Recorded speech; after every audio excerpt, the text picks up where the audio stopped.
1964년 북베트남군 소속의 고속 어뢰정이 미 해군 구축함을 공격하는 통킹만 사건이 발생하자 미국은 본격적으로 베트남에 군대를 투입하기 시작했습니다. 이와 동시에 그들은 더 많은 깃발 작전도 추진하게 되는데 이것은 미군의 참전에 국제적인 정당성을 확보하려는 목적으로 동맹국들의 군대도 함께 참전시키는 것이었습니다. 이에 따라 한국과 태국, 호주, 뉴질랜드 군이 베트남에 투입되었는데 한국은 미국 다음으로 많은 5만 명의 병력을 파병했습니다. 우리나라는 1964년부터 1973년까지 8년 7개월의 기간 동안 연인원 32만 명을 파병했으며 이 중 5천 명이 전사하고 1만 1천 명이 부상을 당하는 피해를 입었습니다. 이러한 한국군의 파병에 대해 북한은 남조선 군대를 월남에 파병하는 것은 미 제국주의 침략 전쟁에 동조하는 것이며 병사들은 돈을 받고 팔려간 용병에 불과하다라고 비난했습니다. 하지만 2000년을 기점으로 각국의 비밀 문서들이 공개되기 시작하면서 북한도 베트남에 상당수의 병력을 파병했다는 사실이 속속 드러나기 시작했습니다. 이번 영상은 북한의 베트남 전쟁 참전 배경과 병력 규모 그리고 그들의 활동 사항에 대해 설명하고 있으며 국방부 군사편찬연구소에서 발간한 북한의 베트남 전쟁 참전을 참고하였음을 미리 알려드립니다. 다만 이 책의 저자는 파병 당사국인 북한이 핵심 문서들을 제대로 공개하지 않고 있어 사실관계를 파악하는 데 상당한 제약이 있었음을 미리 공지하고 있습니다. 그럼 북한의 베트남 전쟁 참전에 대해 알아보겠습니다. 북한은 1950년 1월 북베트남과 국교를 수립했으며 상대국의 대사관을 개설하는 등 비교적 일찍부터 외교 관계를 이어나가기 시작했습니다. 1957년에는 호치민이 평양을 방문했고 이듬해에는 김일성이 하노이를 답방했으며 이후 문화교류협정과 과학기술협정, 장기통상협정 등 다양한 분야에서의 교류를 진행해 나갔습니다. 1964년 베트남전이 본격적으로 진행되자 북한은 상당수의 병력을 월남에 파병하게 되는데 여기에는 정치적 명분과 군사적 명분이 있다고 할 수 있습니다. 그럼 먼저 정치적 명분에 대해 알아보겠습니다. 한국군의 베트남 파병 당시 우리 정부가 주장했던 표면적인 논리는 베트남의 자유민주주의 수호, 공산주의 확산 방지, 한국 전쟁에 대한 보답 등이었습니다. 북한의 월남 파병 논리도 이러한 국제적 의무 때문이었다고 볼 수 있는데 미 제국주의 확산을 방지하기 위해 사회주의 진영이 공동으로 투쟁해야 한다는 것이었습니다. 김일성은 베트남 파병에 대해 다음과 같이 말했습니다. 제국주의를 반대하여 싸우는 베트남 인민들을 적극적으로 도와주어야 한다. 이것은 숭고한 국제주의적 의무를 충실히 이행하기 위한 것이며 이를 통해 사회주의 국가들의 단결을 강화할 수 있다. 우리의 전투부대 파병이 사회주의 국가들의 자극이 되고 그들을 독려할 수 있는 모범 사례가 될 것이다. 또한 김일성은 미국의 힘을 약화시키는 것이 결과적으로는 북한에 유리하게 작용한다는 점을 강조했습니다. 그들은 월남에서 미군이 100명 죽으면 남조선에 있는 미군 100명이 죽은 것과 같다 라고 말하며 베트남 파병은 북한이 오랫동안 추진했던 반미운동의 연장선상에 있는 것임을 선언하고 있습니다. 다음은 군사적 명분입니다. 6.25 전쟁 당시 북한군은 인천 상륙 작전을 기점으로 빠르게 붕괴되었으며 이후 미군 항공기의 폭격에 제대로 된 대응도 없이 상당한 피해를 입어야만 했습니다. 전쟁이 끝난 후 북한은 공군력 발전에 매진하게 되는데 그 결과 1966년 당시 북한 공군의 전력은 병력 3만 5천 명, 항공기 680대, 그리고 4개의 전투기 사단, 1개의 폭격기 사단, 1개의 정찰기 연대를 보유하고 있었습니다. 북한 공군은 이렇게 양적으로 급속하게 성장할 수 있었지만 한 가지 아쉬운 점이 있었는데 그것은 바로 실전 경험이었습니다. 그들은 소련과 중국에게 배운 항공 전술이 과연 미군에게 그대로 적용할 수 있을지 의문이 들었던 것입니다. 김일성은 파병 준비 중인 조종사들을 대상으로 다음과 같이 연설했습니다. 정전이 된 지 13년이나 지났기 때문에 미 제국주의자들의 전술에도 상당한 변화가 있었을 것이다. 군인은 총소리도 들어보고 화약 냄새도 맡아보아야 한다. 동무들이 그들과 싸워보면 그들의 전술도 익힐 수 있을 것이고 실력도 발전할 것이다. 이렇게 북한의 월남 파병은 그들의 군대를 실전에 투입시켜 전투 감각을 키우고 유지시키려는 군사적인 목적도 있었다고 할 수 있습니다. 북한의 월남 파병 부대는 공군 1개 비행연대, 심리전부대 35명, 특수전부대 2개 대대, 고사포부대 2개 연대, 공병부대 2개 대대 규모입니다. 그럼 각 부대별 참전 과정과 활동 사항에 대해 알아보겠습니다. 먼저 공군 전투부대입니다.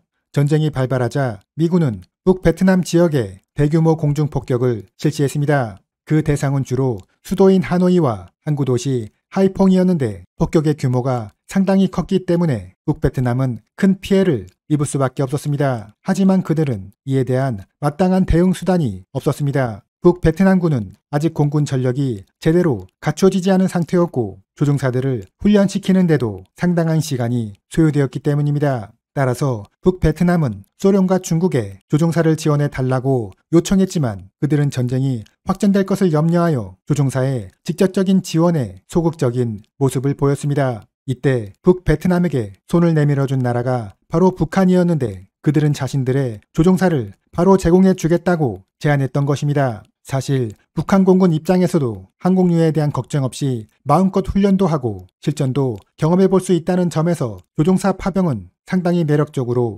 여겨졌습니다. 파병된 한 개 연대의 병력 규모는 전투기 30대, 조종사 60명, 지원 병력 50명 정도였는데 이들은 6개월에 한 번씩 순환 배치되었기 때문에 전쟁 기간 중 연인원 800명 정도가 파병되었다고 볼 수 있습니다. 이들의 주둔지는 하노이 인근의 비행장이었으며 전투기는 소련에서 제공해준 미그 17과 미그 21을 운용했습니다. 그들의 임무는 폭격 임무를 수행하는 미군 항공기를 요격하는 것이었는데 주로 공중 매복이라 불리는 전술을 사용했다고 합니다. 이것은 폭격이 예상되는 지점에 고고도에서 미리 대기하고 있다가 미군 항공기가 작전 지역에 들어오면 급강하를 통해 기습 공격을 가하고 그대로 기지를 향해 도주하는 방식이었습니다. 보통 숙련된 조종사와 신임 조종사가 함께 출격을 하였으며 처음에는 선배 조종사가 주로 공격을 실시하다가 점차적으로 신임 조종사에게 임무를 인계하는 식으로 진행되었습니다. 북한 공군의 전과에 대해서는 공식적으로 발표된 것이 없지만 베트남 언론은 1967년에서 1969년 사이 26대의 미군 항공기가 북한군에 의해 격추되었으며 미군기 4대를 격추한 영웅 조종사도 있었다고 주장하고 있습니다.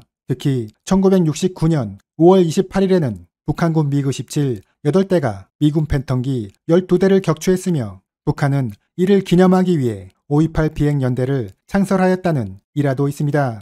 북한의 전사자 수는 정확히 밝혀진 것이 없는데 하노이 인근 박장 지역에 14개의 북한군 묘지가 있는 것으로 보아 14명이 전사하였다고 추정할 수 있습니다.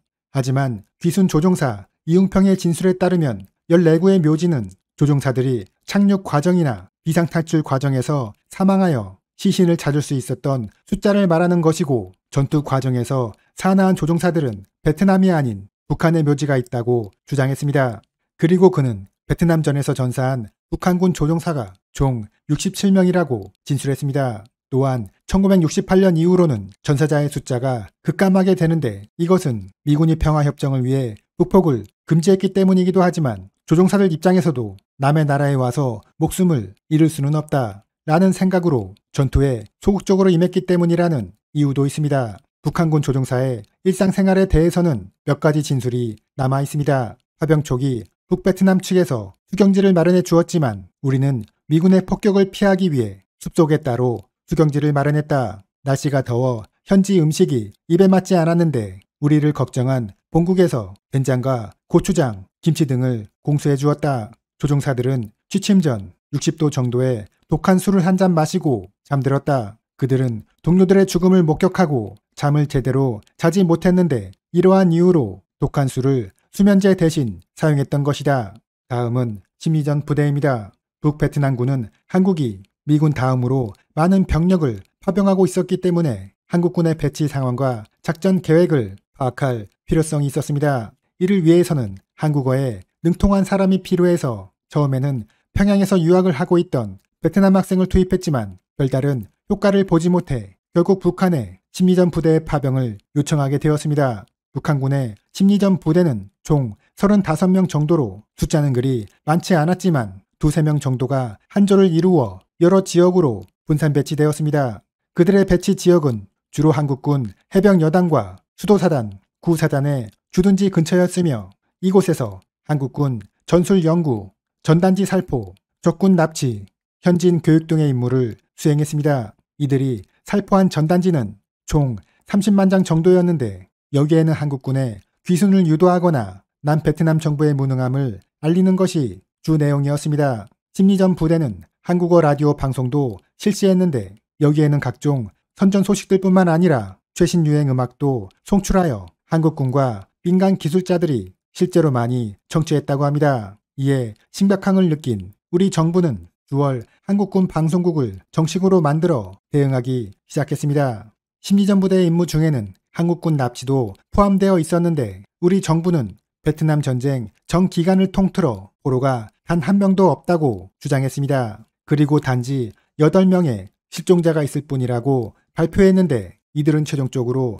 무장 탈영이나 자진 월북, 순직 등으로 처리되었습니다. 여기서 문제가 되었던 것은 2명의 월북자 안학수 하사와 박성열 병장이었는데 그들은 얼마 후 북한 매체에 등장해 스스로 자진 월북하였다고 주장했던 것입니다. 하지만 난파 간첩 교육기관에서 이들과 함께 생활했던 탈북자들의 진술에 따르면 안학수는 베트남에서 납치되어 평양으로 끌려오게 되었고 고문 끝에 북한에 동조하게 되었으며 이후 여러 번 탈출을 시도하다가 결국 체포되어 총살되었다는 것입니다. 탈북자들의 진술을 종합해보면 안학수와 박성열이 납치되는 과정에서 북한군 심리전 부대가 적극적으로 개입되었을 것이라고 추정되고 있습니다. 지난 2009년 우리 국방부는 안학수와 박성열을 실종자에서 국군 포로로 변경 처리하였으며 이로써 베트남 전쟁에서의 우리군 포로는 2명으로 기록되었습니다. 다음은 특수전 부대입니다.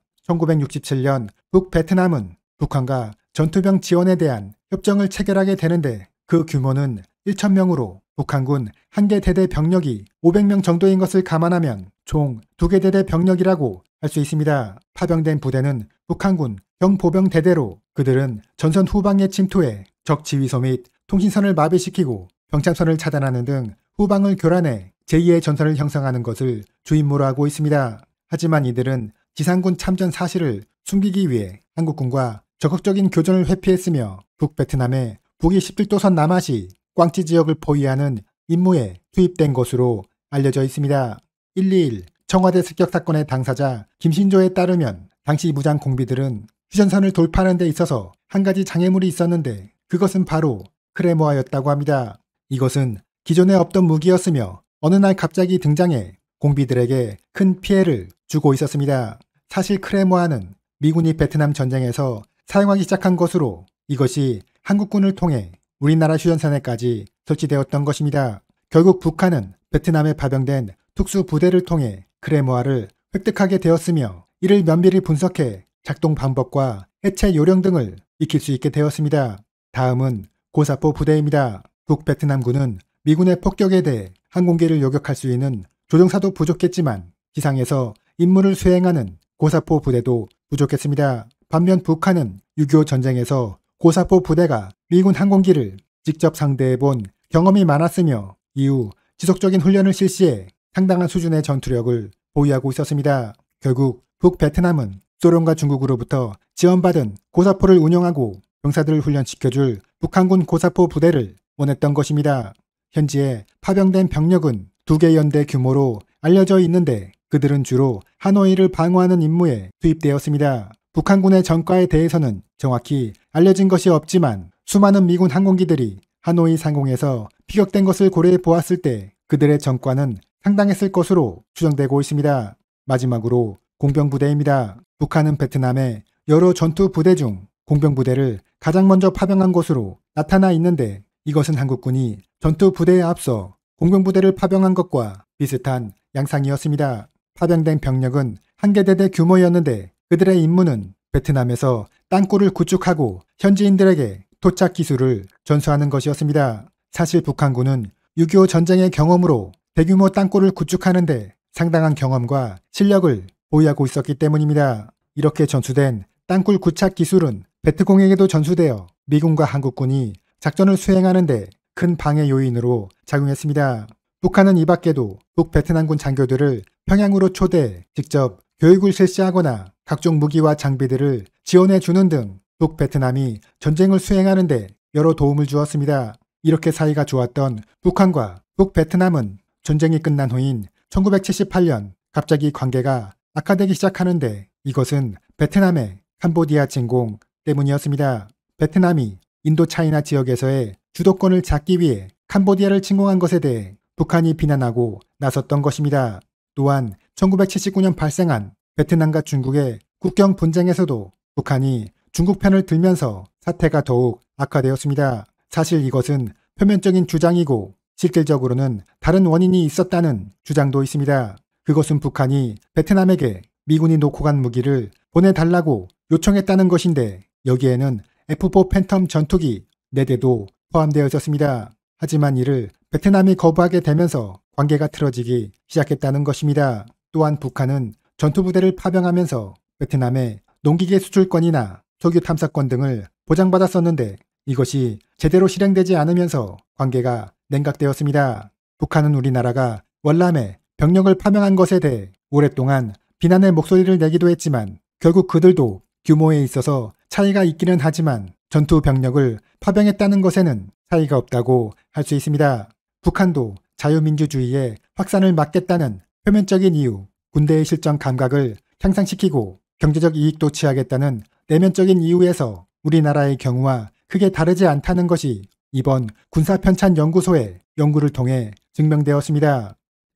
이상으로 마치겠습니다.